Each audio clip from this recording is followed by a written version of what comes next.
Lord, what is an issue here is that use of power, conspiratorial power, investigatory power.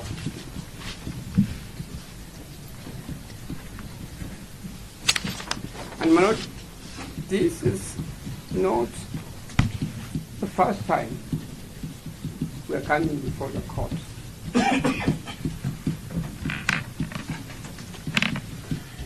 Because of abuses lost by those in power, the executive, investigation, and prosecution at all.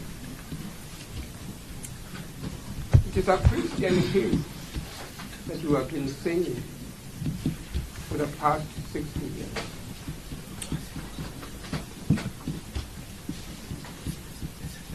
If you may permit me, Your Honor, to mention to you respectfully what has happened to Jimmy Wanjiki is precisely what happened to his father. His father.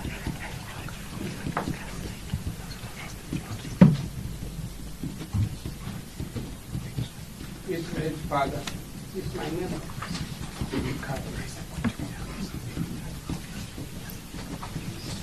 And I recall one day, I woke up very early in the morning because I was required to go to court in the court of appeal very early. And my late dear wife knocked at the door of the bathroom. He said, look, you better rush to Wanjiki's home. The general police have invaded the home. I rushed there, half naked.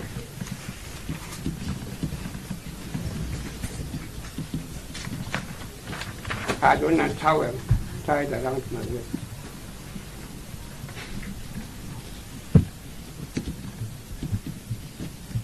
They were harassing the family for upholding the rule of law, for upholding human rights.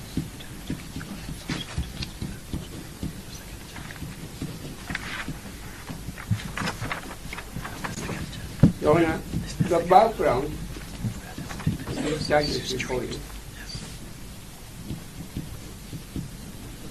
as my friends have carefully pointed out here,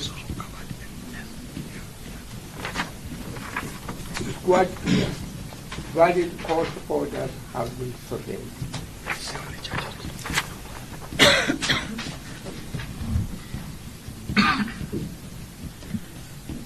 When we were at the police station yesterday, in the Office of Investigation room,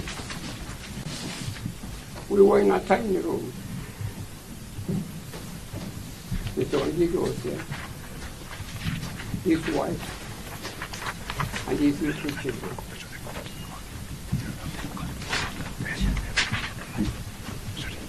The main reason why we had gone to that police station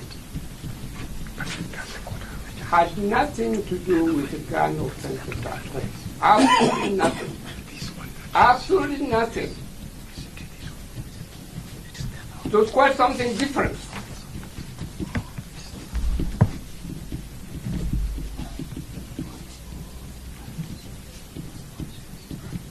And my friend is Otieno, Willis Otieno, was able to give the background to the matter. And we convinced the senior officer was investigating the matter. They shook hands that will come another day. Out of nowhere,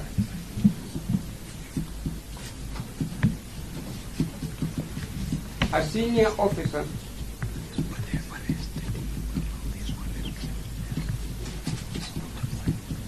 came to forefront. What's the name of the police officer? He was killed. Son. Mr. Son. He was reluctant even to give his name. That's why Milimani came out with a story about guns. It was clearly an afterthought. And it was clear that they were trying to find a way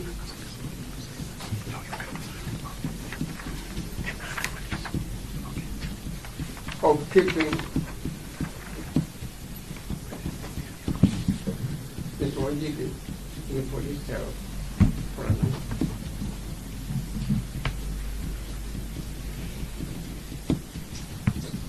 Your Honor, what I observed most objectively and contrary to administration of justice, Mr. Wanjigi was handcuffed in the presence of his little children, in the presence of his wife, clearly trying to demean Mr. Wanjigi as head of the family.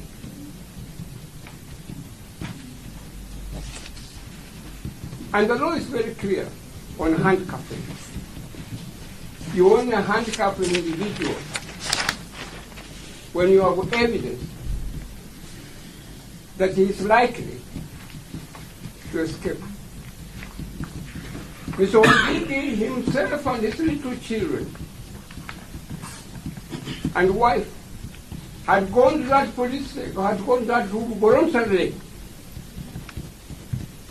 And there was no reason or there was no way Mr. Wanjigi would have escaped from the country at all.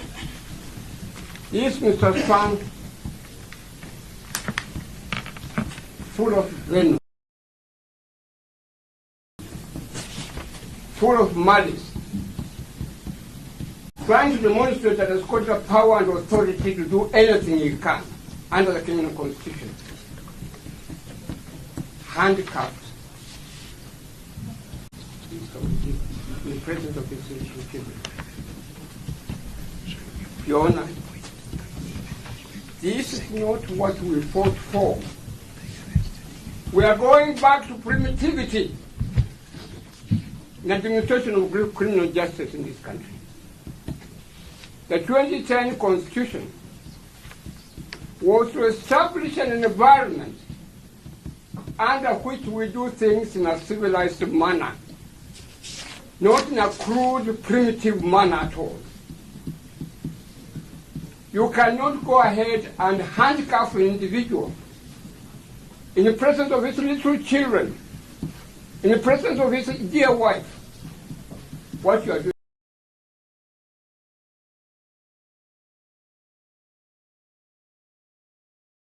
is wrong, and that must be condemned.